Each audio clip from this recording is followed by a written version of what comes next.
Je n'ai jamais voulu être différente. Je désirais exactement ce que les grandes personnes voulaient que je sois, pour qu'elles m'aiment. Je suivais toutes leurs règles en faisant de mon mieux pour leur plaire. Mais il y avait quelque chose chez moi qui leur faisait froncer les sourcils et se renfrogner. Personne n'a jamais mis de mots sur ce qui n'allait pas. C'est pour ça que j'ai eu peur que ce soit vraiment grave. J'ai seulement appris à en connaître la mélodie à travers ce refrain incessant. C'est un garçon ou une fille?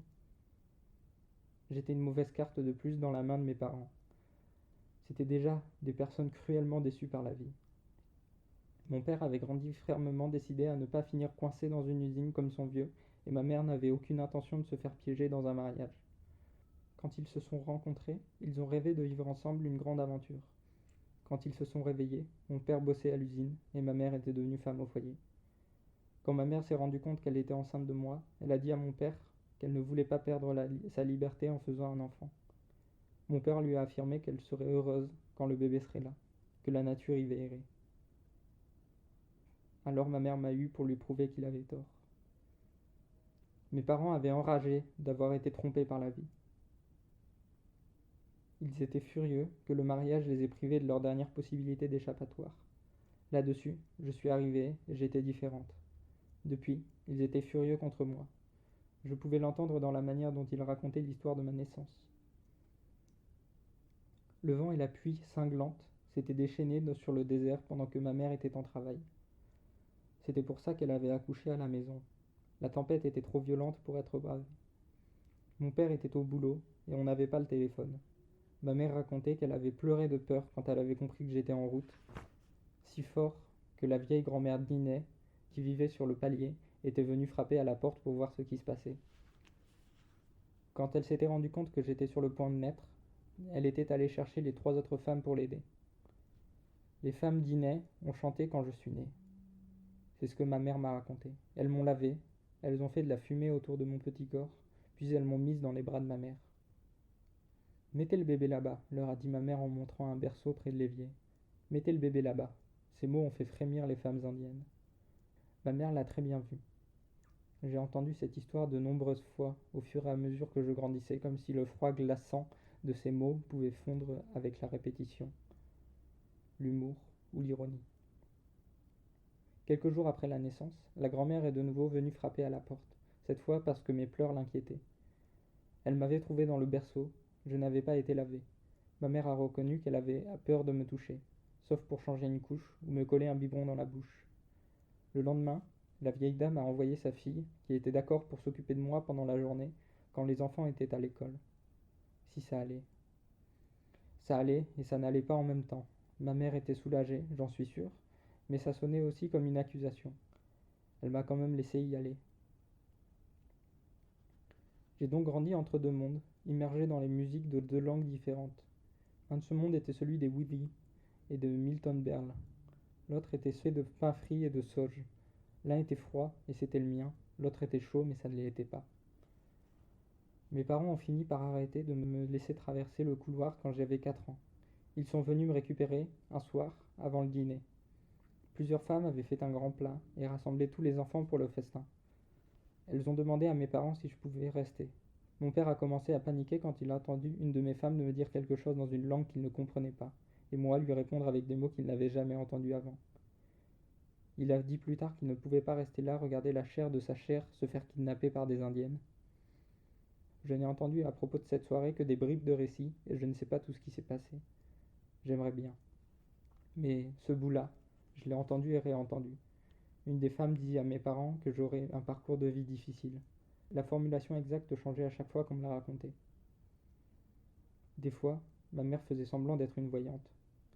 Les yeux fermés et en se tenant le front de la main, elle disait « Je vois comme une vie difficile pour cet enfant. » D'autres fois, mon père mugissait comme le magicien d'Oz. Cet enfant aura un dur chemin à parcourir. Quoi qu'il en soit, mes parents m'ont arraché de là. Avant qu'ils ne partent, la grand-mère a donné une bague à ma mère en disant qu'elle aiderait à me protéger dans la vie. Cette bague a effrayé mes parents, mais ils se sont dit qu'elle devait bien valoir quelque chose avec toutes les turquoises et l'argent, alors ils l'ont prise. Mes parents m'ont dit que cette nuit-là, ils avaient de nouveau eu une tempête effroyable, d'une violence terrifiante. Le tonnerre grondait et les éclairs illuminaient tout le paysage. L'institutrice a appelé. Jess Goldberg? Présente, j'ai répondu.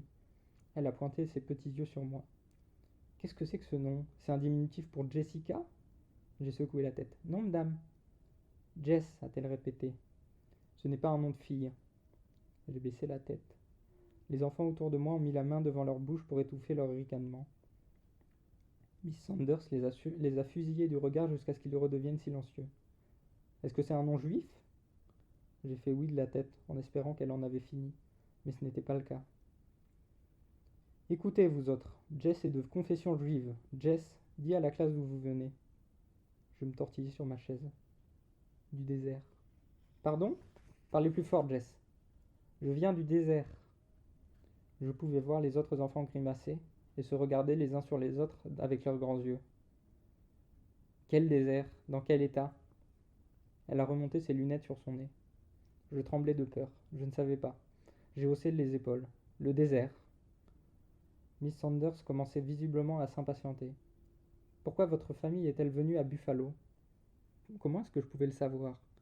Est-ce qu'elle pensait vraiment que les parents expliquaient à leur enfant de 6 ans pourquoi ils prennent de grandes décisions qui vont chambouler toute sa vie?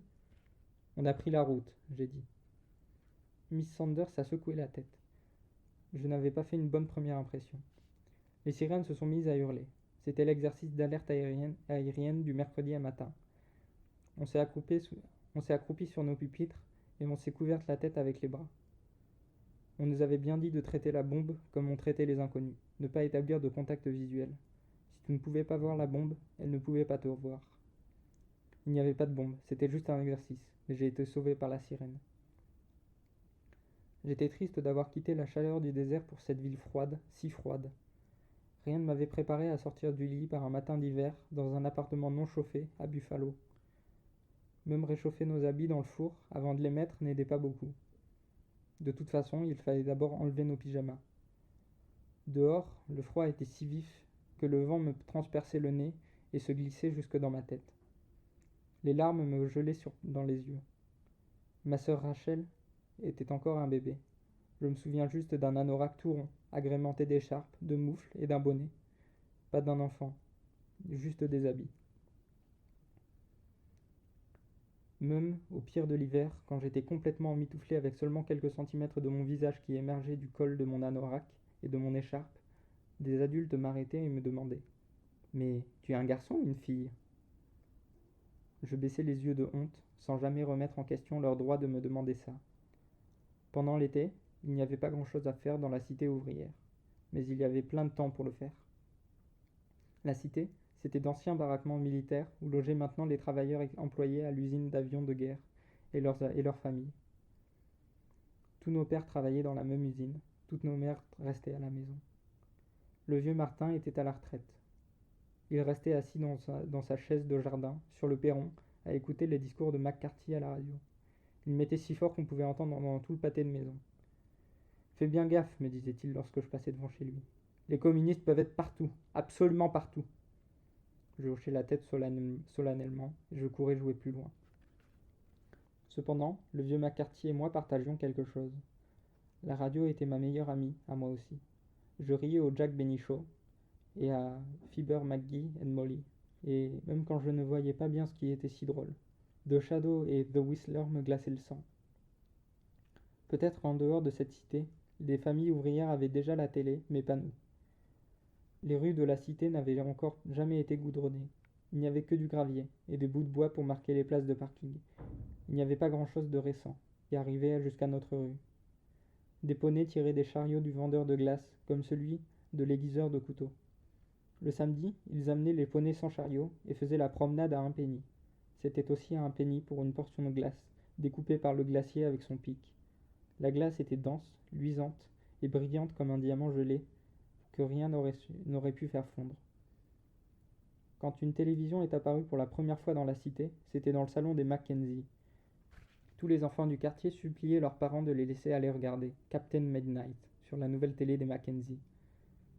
Mais la plupart d'entre nous n'avions pas l'autorisation. On avait beau être en 1955, il restait dans le quartier des frontières invisibles, résidus d'une violente grève qui avait eu lieu en 1949, l'année de ma naissance. Mackenzie avait fait partie des jaunes. Ce mot suffisait à me faire éviter leur maison. On pouvait encore voir les traces de ce mot écrit sur leur réserve à charbon, même si ça avait été repeint par-dessus par une couche de verre légèrement différent. Des années après, les pères se disputaient encore à propos de cette grève, autour des tables de cuisine et des barbecues. J'ai surpris tellement de descriptions de bagarres sanglantes pendant la grève que je croyais que la Seconde Guerre mondiale s'était déroulée dans l'usine. Le soir, quand on emmenait mon père prendre son poste, j'avais l'habitude de m'accroupir sur le siège arrière pour me jeter d'un coup d'œil par les portes de l'usine sur le champ de bataille désormais tranquille.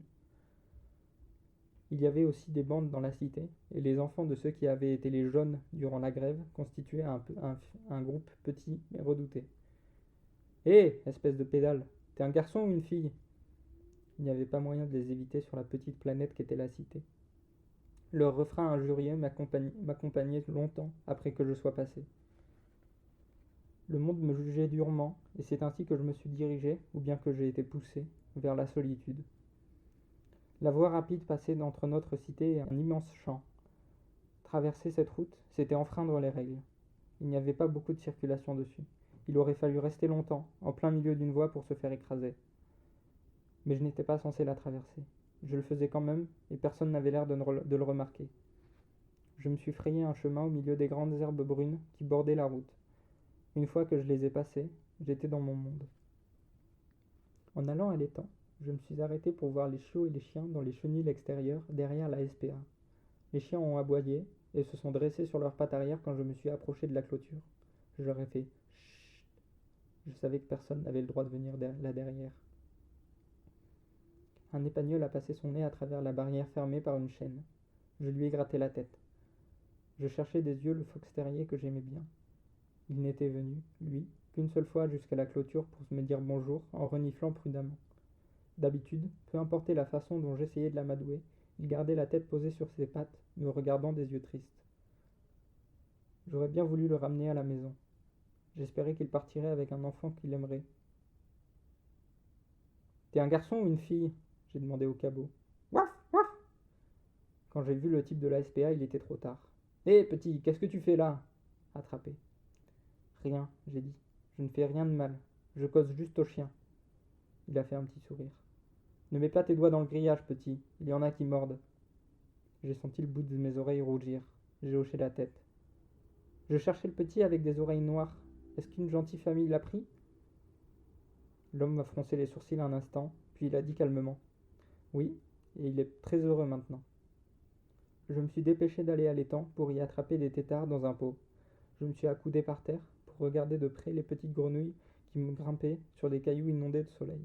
Croix, croix. Un grand corbeau a tourné la tête au-dessus de moi dans les airs, avant de se poser sur une pierre, pas loin. On s'est observé en silence. Corbeau, t'es un garçon ou une fille? Croix, croix. J'ai rigolé et je me suis allongé sur le dos. Le ciel était d'un bleu profond. Je m'imaginais que j'étais couché sur des nuages de coton blanc. La terre était humide dans mon dos. Le soleil était chaud, l'air était doux, je me sentais heureuse. La nature me serrait contre elle et semblait ne me trouver aucun défaut.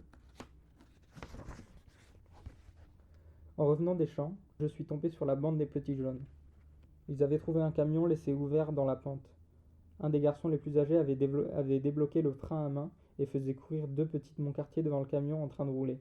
Jessie, Jessie, me narguait-il en courant vers moi. L'un d'eux m'a dit.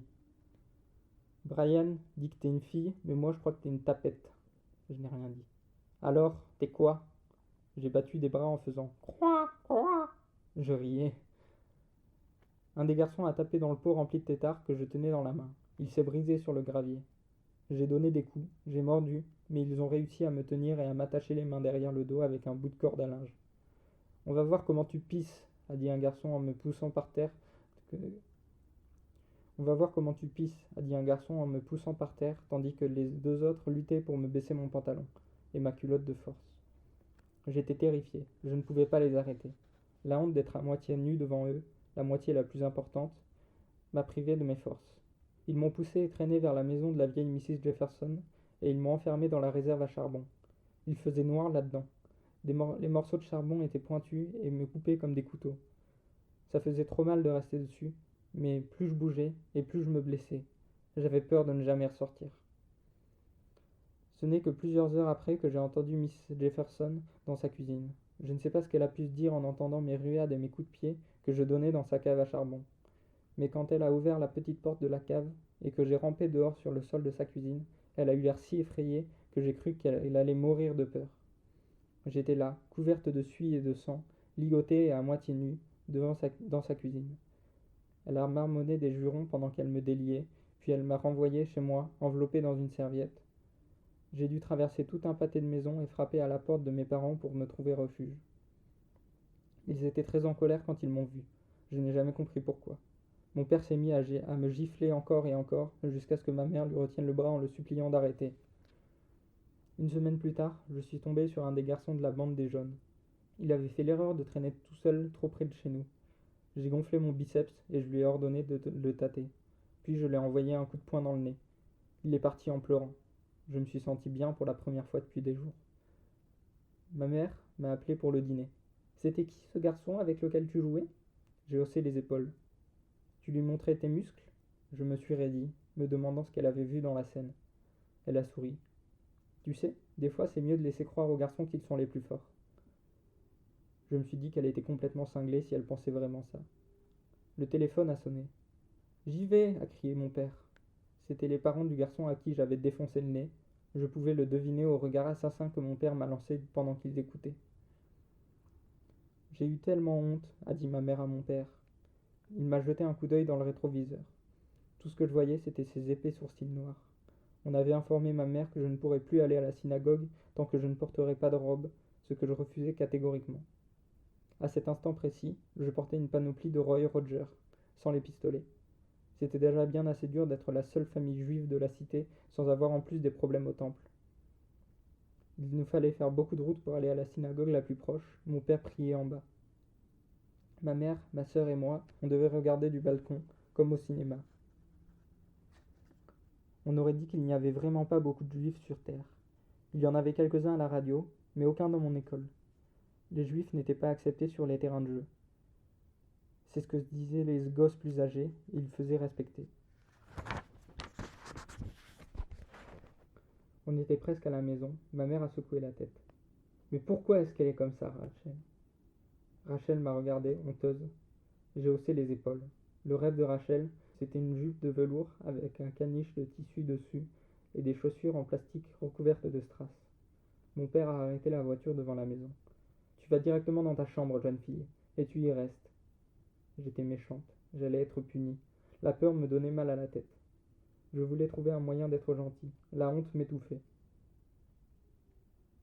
C'était presque la nuit. J'ai entendu mes parents appeler Rachel dans leur chambre pour allumer les chandelles pour le Shabbat. Je savais que les rideaux étaient tirés. Le mois dernier, on avait entendu des rires et des cris dehors, devant la fenêtre du salon, alors que mon père allumait les chandelles. On s'est précipité à la fenêtre pour fruiter l'obscurité. Deux adolescents étaient là, le pantalon baissé, en train de nous narguer. Salut Youpin, ils avaient crié. Mon père ne les avait pas chassés. Il avait fermé les rideaux. Suite à ça, on avait commencé à prier dans leur chambre avec les rideaux tirés. Tous les membres de ma famille connaissaient bien la honte et la peur. Peu de temps après, ma panoplie de Roy Roger a disparu de la corbeille à linge, sale. Mon père m'a acheté la robe d'Annie Oakley à la place. Non, j'ai crié, je ne veux pas, je ne veux pas porter ça. J'aurais l'air trop bête. Mon père m'a tiré par le bras. Jeune fille, cette panoplie d'Annie Oakley m'a coûté 4,90 $. Et tu vas la porter. J'ai essayé de me dégager de sa prise, mais il a douloureusement serré le haut de mon bras. Des larmes ont coulé le long de mes joues. Je veux la toque de Davy Croquette. Mon père a encore resserré sa prise. Pas question. Mais pourquoi? J'ai crié. Tout le monde en a une sauf moi. Pourquoi pas moi? Sa réponse était incompréhensible. Parce que tu es une fille. J'ai entendu ma mère se plaindre à mon père. Je n'en peux plus qu'on me demande si c'est un garçon ou une fille. Partout où je l'emmène, les gens me posent la question. J'avais 10 ans. Je n'étais plus une petite et je n'avais pas ce petit côté mignon derrière lequel me cacher. Le monde n'avait plus beaucoup de patience envers moi et cela me terrorisait. Quand j'étais encore petite, je crois que je n'aurais fait n'importe quoi pour changer ce qui n'allait pas chez moi. Maintenant, je ne voulais plus changer. Je voulais juste que les gens arrêtent d'être en colère contre moi tout le temps. Un jour, mes parents nous ont emmenés, ma sœur et moi, faire les courses en ville. Alors qu'on descendait Allen Street, j'ai vu une grande personne dont je n'arrivais pas à deviner le sexe. Maman, c'est une il-elle? J'ai demandé tout haut. Mes parents se sont lancés des regards amusés et ont éclaté de rire. Mon père m'a regardé dans le rétroviseur. Où est-ce que t'as entendu ce mot-là? J'ai haussé les épaules. Je n'étais pas sûr d'avoir déjà entendu ce mot avant qu'il ne sorte de ma bouche. C'est quoi une il-elle? A demandé ma sœur qui voulait savoir. La réponse m'intéressait moi aussi. C'est un excentrique, a rigolé mon père. Une genre de beatnik. Rachel et moi avons hoché la tête sans comprendre. Tout à coup, une vague d'appréhension m'a envahi. La tête me tournait et j'avais la nausée. Mais peu importe ce qui avait provoqué la peur, c'était bien trop angoissant pour y penser. Cette sensation a disparu aussi vite qu'elle m'avait submergé. J'ai doucement poussé la porte de la chambre à coucher de mes parents et je regardais à l'intérieur. Je savais qu'ils étaient tous les deux au boulot, mais entrer dans leur chambre était interdit. J'ai donc jeté un coup d'œil d'abord pour être sûr. Je suis allé directement vers le placard de mon père. Son complet bleu était là, ce qui voulait dire qu'il devait porter le gris aujourd'hui. Un complet bleu et un complet gris, c'est tout ce dont un homme a besoin. C'est ce que mon père disait toujours. Ses cravates étaient soigneusement rangées sur un cintre. Il m'a fallu plus de courage pour ouvrir son tiroir. Ses chemises blanches étaient pliées et amidonnées, raides comme du carton. Chacune était enveloppée de papier de soie, ficelé comme un papier cadeau. Au même moment où j'ai déchiré le papier, j'ai su que j'allais avoir des problèmes. Je n'avais aucun endroit où cacher des choses sans que ma mère ne les trouve. Et j'ai réalisé que mon père connaissait probablement le nombre exact de chemises qu'il possédait. Même si elles étaient toutes blanches, il pourrait sans doute précisément dire laquelle manquait. Mais c'était trop tard, trop tard. J'ai enlevé mes sous-vêtements en coton, mon t-shirt, et je me suis glissé dans sa chemise. Elle était si raide que mes doigts de 11 ans ont eu du mal à boutonner le col. J'ai pris une cravate sur le cintre. Depuis des années, je regardais mon père tordre et nouer ses cravates avec dextérité dans une succession de mouvements compliqués, mais je n'arrivais pas à reconstituer le puzzle. J'ai fait un nœud maladroit, je me suis monté sur un tabouret pour sortir le costume du placard. Son poids m'a surpris. Il est tombé en vrac. J'ai mis la veste et me suis regardé dans le miroir. Un son est sorti de ma gorge, comme un hoquet. J'ai aimé la petite fille qui se tournait vers moi. Il manquait encore quelque chose, la bague. J'ai ouvert la boîte à bijoux de ma mère. La bague était grosse. L'argent et les turquoises formaient un personnage qui dansait. Je ne pouvais pas dire si cette silhouette était celle d'un homme ou d'une femme. Je ne pouvais plus passer 3 doigts dans la bague. Maintenant, elle tenait sur 2 doigts. Je me suis regardé dans le grand miroir de ma mère. J'essayais de voir loin dans l'avenir, quand les vêtements seraient à ma taille, d'entrevoir la femme que je deviendrais. Je ne ressemblais à aucune des filles ou des femmes que l'on voyait dans les catalogues Sears. On regardait le catalogue au changement de saison. J'étais la première de la maison à le parcourir page par page. Toutes les filles et les femmes avaient l'air à peu près pareilles, tout comme les garçons et les hommes. Je ne parvenais pas à me reconnaître parmi les filles.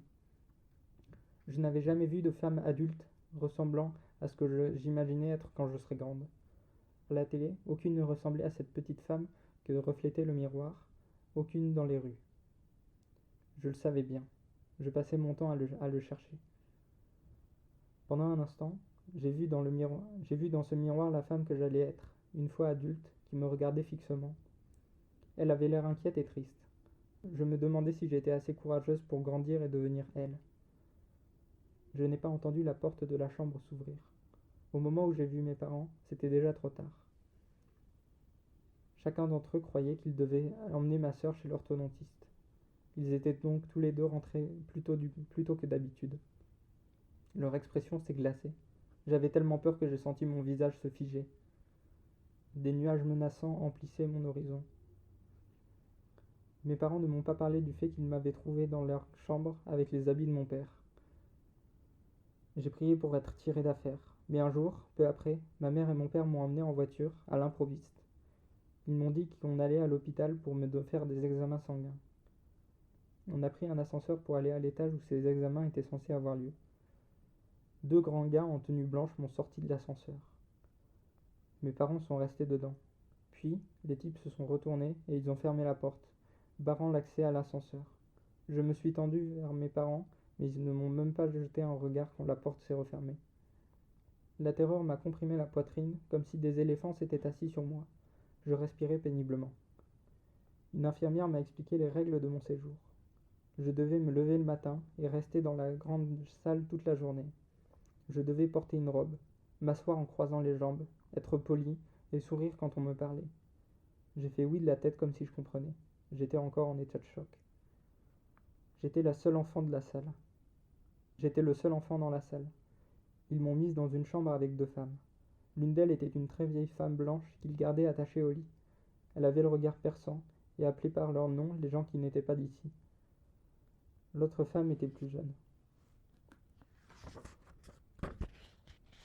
Salut, moi c'est Paula, m'a-t-elle dit en me tendant la main. Contente de te rencontrer. Ses poignets étaient bandés. Elle m'a expliqué que ses parents lui avaient interdit de voir son copain parce qu'il était noir. Elle s'est tailladé les poignets de son chagrin. Alors, il l'avait envoyé ici. On a joué ensemble au ping-pong le reste de la journée. Paula m'a appris les paroles de Are You Lonesome Tonight? Elle riait et applaudissait quand je faisais ma voix basse comme celle d'Elvis. Fais donc des napperons et des mocassins, m'a-t-elle dit. Fais-en plein, le plus que tu pourras, ça ils aimeront. Je ne savais pas ce que c'était un napperon. Cette nuit-là, j'ai eu du mal à dormir. J'ai entendu des hommes chuchoter et rire en entrant dans ma chambre. J'ai enroulé les draps serrés autour de mon corps et me suis restée totalement immobile et silencieuse. J'ai entendu le bruit d'une fermeture éclair qui s'ouvrait, une odeur d'urine a empli mes narines. Encore des rires, puis un bruit de pas qui s'éloignait de plus en plus loin. Mes draps étaient trempés, j'avais peur d'être disputé et puni. Qui avait fait ça, et pourquoi? Je demanderai à Paula le lendemain. Alors que le jour était encore tout gris derrière les barreaux des fenêtres, les infirmières et les aides-soignantes sont déjà entrées dans la chambre. Debout là-dedans, ils ont crié. La vieille dame a commencé à appeler des gens. Paula s'est battue avec des infirmiers en leur mordant les mains. Ils l'ont insultée puis l'ont attachée à son lit et l'ont fait rouler hors de la pièce. Une infirmière s'est approchée de mon lit. Je sentais encore une vague odeur de pisse sur les draps qui avaient séché. Est-ce qu'elle m'emmerderait moi aussi, si elle s'en rendait compte? Elle a regardé dans son cahier. Goldberg, Jess. Ça m'a glacé de l'entendre dire mon nom. Je n'ai pas de signature pour celle-là, a-t-elle dit aux infirmiers. Ils sont sortis de ma chambre. Goldberg, Jess s'est mise à crier la vieille dame encore et encore. Après le petit déjeuner, je me suis faufilé dans la chambre pour prendre mon yo-yo. Paula était assise sur son lit, les yeux fixés sur ses pantoufles. Elle m'a regardé en penchant la tête. Elle m'a tendu la main. Salut, moi c'est Paula, a-t-elle dit. Contente de te rencontrer. Une infirmière est rentrée. Toi, a-t-elle dit en me pointant du doigt. Je l'ai suivie jusqu'à la salle des infirmières. Elle a sorti 2 verres en carton. Des jolies pilules de toutes les couleurs roulaient dans l'un. L'autre était rempli d'eau. J'ai regardé les deux. Avale ça, a ordonné l'infirmière. Ne me donne pas de mal. J'avais déjà compris que donner du mal au personnel voudrait sûrement dire ne jamais sortir d'ici, alors j'ai pris les pilules. Peu après les avoir gobées, le sol s'est mis à bouger sous mes pieds. J'avais l'impression d'avancer dans de la colle. Chaque jour, je fabriquais plus de napperons et de mocassins. J'ai commencé à m'attacher à une femme qui parlait à des fantômes que je ne pouvais pas voir. J'ai trouvé une anthologie de poésie dans la bibliothèque des patients. Ça a changé ma vie. J'ai lu et relu les poèmes jusqu'à ce que j'en saisisse le sens. Ce n'était pas seulement parce que les mots ressemblaient à des notes de musique que mes yeux pouvaient chanter. C'était aussi découvrir que des femmes et des hommes morts depuis longtemps m'avaient laissé des messages sur leurs sentiments, des émotions que je pouvais comparer aux miennes. J'avais enfin trouvé des gens qui se sentaient aussi seuls que moi. D'une curieuse manière, cette découverte m'a réconforté. 3 semaines après qu'il m'ait mise dans cet endroit, une infirmière m'a emmené dans une pièce. Un homme avec une barbe était assis derrière un grand bureau. Il fumait la pipe. Il m'a dit qu'il était mon docteur. Il m'a dit que j'avais l'air de faire des progrès, qu'être jeune était difficile, que je traversais une mauvaise passe. Est-ce que tu sais pourquoi tu es ici? M'a-t-il demandé. J'avais beaucoup appris en 3 semaines. J'avais compris que le monde pouvait faire bien pire que juste me juger, qu'il pouvait avoir un énorme pouvoir sur moi. Je n'en avais plus rien à faire que mes parents ne m'aiment pas. J'avais accepté ce fait pendant les 3 semaines où j'avais survécu seul dans cet hôpital. Mais à présent, je m'en foutais. Je les haïssais. Je ne leur faisais pas confiance. Je ne faisais plus confiance à personne. Mon esprit s'était concentré sur l'évasion. Je voulais sortir de cet endroit et quitter la maison. J'ai dit au docteur que j'avais peur des patients hommes adultes. J'ai dit que je savais que j'avais déçu mes parents, mais que je voulais les rendre heureux et fiers de moi. Je lui ai dit que je ne savais pas ce que j'avais fait de mal, mais que si je pouvais juste rentrer chez moi, je ferais tout ce qu'il me dirait de faire. Je ne le pensais pas, mais je l'ai dit. Il a hoché la tête, mais il avait l'air plus préoccupé par le fait de garder sa pipe allumée que par moi. 2 jours plus tard, mes parents sont venus à l'hôpital et m'ont ramené à la maison.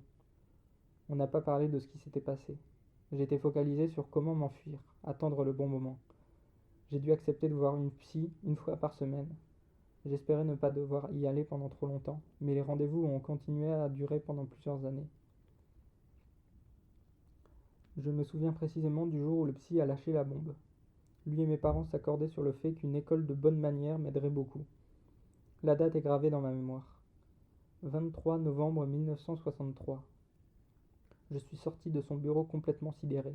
L'humiliation d'une école de bonne manière me paraissait plus que ce que je pouvais encaisser. Je me serais tué si j'avais su trouver une manière de le faire sans souffrir. Tout le monde autour semblait aussi abasourdi que moi.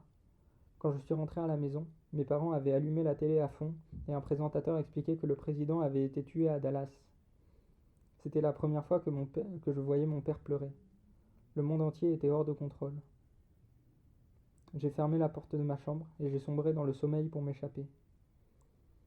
Je ne pensais pas pouvoir survivre au projecteur de l'école de bonne manière braqué sur mes différences honteuses. Mais, d'une manière ou d'une autre, j'ai traversé ça. Mon visage me brûlait de colère et d'humiliation à chaque fois que je devais faire la révérence devant toute la classe, encore et encore. L'école de bonne manière m'a appris une bonne fois pour toutes que je n'étais pas jolie, pas féminine, et que je ne serais jamais gracieuse. La devise de l'école était « Chaque fille qui entre deviendra une dame ». J'étais l'exception. Juste au moment où je pensais que ça ne pouvait pas être pire, j'ai remarqué que mes seins commençaient à pousser. Les règles ne m'embêtaient pas tellement.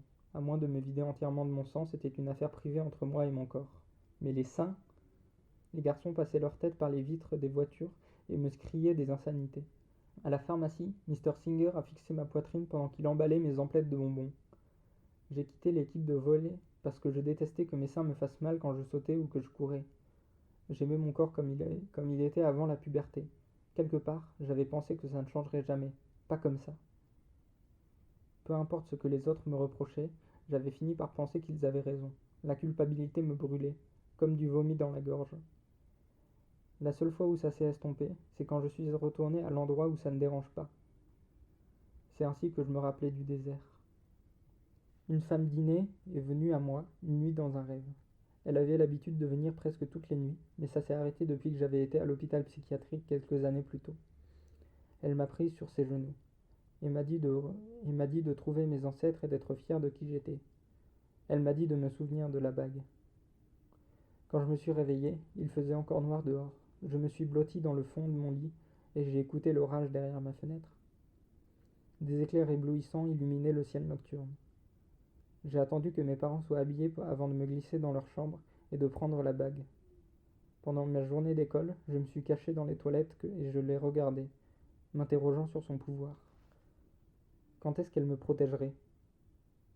Je m'imaginais que c'était comme la bague décodeur du capitaine Midnight. Il fallait trouver comment ça marchait.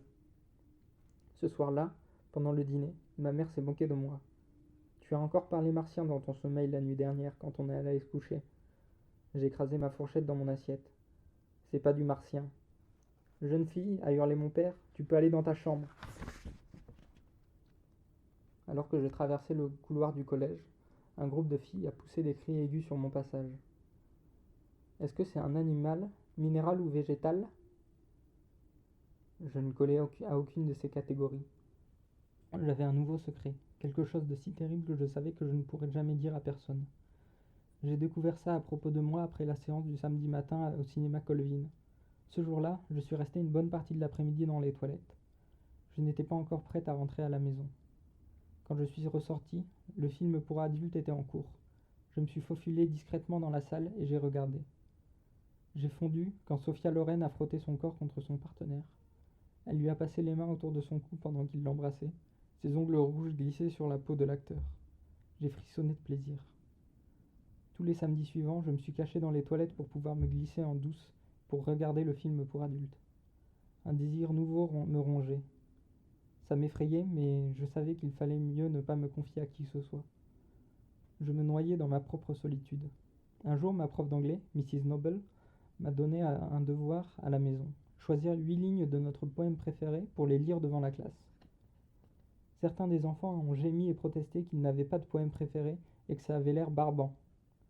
Moi, j'ai paniqué. Si je lisais un poème que j'aimais, ça m'exposerait et me rendrait vulnérable. Mais lire 8 lignes qui ne me parlaient pas m'aurait donné l'impression d'une auto-trahison. Quand ça a été à mon tour de lire, la semaine suivante, j'ai pris mon livre de maths qui avait avec moi sur l'estrade devant la classe. Au début du semestre, je lui avais fabriqué une couverture dans un grand sac papier craft et j'avais recopié le poème de Poe sur le rabat. J'ai éclairci ma voix et j'ai regardé Mrs. Noble. Elle a souri en me faisant un petit signe de la tête et j'ai lu les 8 premières lignes. Depuis l'heure de l'enfance, je ne suis pas. Semblable aux autres, je ne vois pas. Comme les autres, je ne sais pas tirer. Mes passions à la fontaine commune, d'une autre source provient. Ma douleur, jamais je n'ai pu éveiller. Mon cœur au ton de joie des autres, et tout ce que j'aimais, je l'aimais seul. J'ai essayé de lire ces mots avec un ton plat et monocorde, sans émotion, espérant qu'aucun des gosses ne pourrait comprendre ce que ce poème signifiait pour moi. Mais leurs yeux étaient déjà remplis d'ennui. J'ai baissé les yeux et je suis retourné m'asseoir. Mrs. Noble m'a serré des bras au passage, et quand je l'ai regardée, j'ai vu qu'elle avait les larmes aux yeux. La façon dont elle m'a regardé m'a donné envie de pleurer aussi. C'était comme si elle pouvait vraiment me voir. Il n'y avait pas de reproche dans son regard. Le monde entier était en mouvement, mais ce n'était pas en regardant ma vie qu'on aurait pu s'en rendre compte. La seule façon dont j'eus connaissance du mouvement des droits civiques, c'était dans les numéros de Life Magazine qui arrivaient à la maison. Chaque semaine, j'étais la première de la famille à lire la nouvelle édition. L'image qui me restait en tête était celle de deux fontaines à eau, marquées par des gens de couleur et blancs. Les autres photos me montraient des personnes courageuses, à la peau foncée ou pâle, essayant de changer ça. J'ai lu leurs pancartes. Je les ai vus en sang au comptoir des snack-bars à Greensboro et tenant tête aux troupes casquées d'acier à Little Rock. J'ai vu sur leur corps les vêtements déchirés par les lances à incendie et les chiens policiers de Birmingham. Je me demandais si un jour je pourrais être aussi courageuse. J'ai vu une photo de Washington DC avec plus de gens que je n'aurais cru possible d'en rassembler à un endroit. Martin Luther King leur parlait de son rêve. J'espérais que je pourrais en faire partie. J'ai observé l'expression de mes parents pendant qu'ils lisaient tranquillement les mêmes magazines. Ils n'ont jamais dit un mot à ce sujet. Le monde était sans dessus-dessous et ils tournaient les pages tranquillement, comme s'ils feuilletaient le dernier magazine Sears. J'aimerais pouvoir descendre dans le sud avec les Freedom Riders, j'ai dit à voix haute un soir pendant le repas. J'ai regardé mes parents échanger toute une série compliquée de regards au-dessus de la table. Ils ont continué à manger en silence. Mon père a posé sa fourchette. Ça n'a rien à voir avec nous, a-t-il dit, fermant brusquement le sujet. Le regard de ma mère allait et venait du visage de mon père au mien. Je pouvais voir qu'elle voulait à tout prix éviter l'explosion imminente. Elle a souri. Vous savez ce que j'ai du mal à comprendre? On s'est tourné vers elle. Vous voyez cette chanson de Peter, Paul et Marie? La réponse, mon ami, est portée par le vent. J'ai hoché la tête, impatiente d'entendre sa question. Je ne vois pas ce que le vent pourrait nous apporter de bon. Mes deux parents se sont écroulés de rire. À 15 ans, j'ai trouvé un petit boulot après l'école. Ça a tout changé. Je devais convaincre le psy que ça allait être bon pour moi avant d'avoir la permission de mes parents. Je l'ai convaincu. Mon boulot, c'était d'aligner des caractères à la main dans une imprimerie. Et j'ai dit à Barbara, une de mes seules amies de la classe, que si je n'avais pas de boulot, j'allais juste mourir. Sa sœur aînée m'a trouvé celui-là en mentant, en promettant que j'avais 16 ans. Personne au travail n'avait de problème avec le fait que je porte des jeans et des t-shirts. Ils me payaient en liquide à la fin de chaque semaine, et mes collègues étaient sympas avec moi. Ce n'était pas qu'ils n'avaient jamais remarqué que j'étais différente. Ils ne semblaient juste pas s'en soucier autant que les autres gosses du collège. Après l'école, j'enlevais ma jupe en vitesse et je courais au travail. Mes collègues me demandaient comment s'était passée ma journée, et ils me racontaient comment c'était quand ils étaient au lycée. Un enfant peut parfois oublier que les adultes ont eux-mêmes été des ados, jusqu'à ce qu'ils le leur rappellent. Un jour, un travailleur d'un autre étage a demandé à Heidi, mon supérieur, c'est qui la butch? Eddie s'est contenté de rire et ils sont sortis en discutant. Les deux femmes qui bossaient à ma gauche et à ma droite m'ont jeté un coup d'œil pour voir si j'étais blessé. J'étais plus troublé qu'autre chose. Ce soir-là, à la pause repas, mon amie Gloria a mangé à côté de moi. Sans prévenir, elle a commencé à parler de son frère. Elle a dit que c'était une tapette et qu'il portait des robes de femme, mais qu'elle l'aimait quand même et qu'elle détestait de voir la façon dont les gens le traitaient, parce qu'après tout, ce n'est pas de sa faute s'il était comme ça. Elle a dit qu'elle était même allée avec lui une fois dans un bar où il se retrouvait avec ses amis et qu'il y avait toutes ces femmes masculines qui venaient vers elle. Elle a frémi en disant ça. Je me demandais pourquoi elle me racontait tout ça. C'était où cet endroit? Je lui ai demandé. Quoi? Elle avait l'air de regretter d'avoir lancé le sujet. C'est quoi l'endroit où sont ces gens? Gloria a soupiré. S'il te plaît, j'ai supplié. Ma voix tremblait. Elle a regardé autour d'elle avant de parler. C'est à Niagara Falls. Elle a baissé la voix. Pourquoi tu veux savoir? J'ai haussé les épaules. Comment ça s'appelle? J'ai essayé d'avoir l'air décontracté. Gloria a soupiré profondément. Tifkaz. C'est tout ce qu'elle a dit.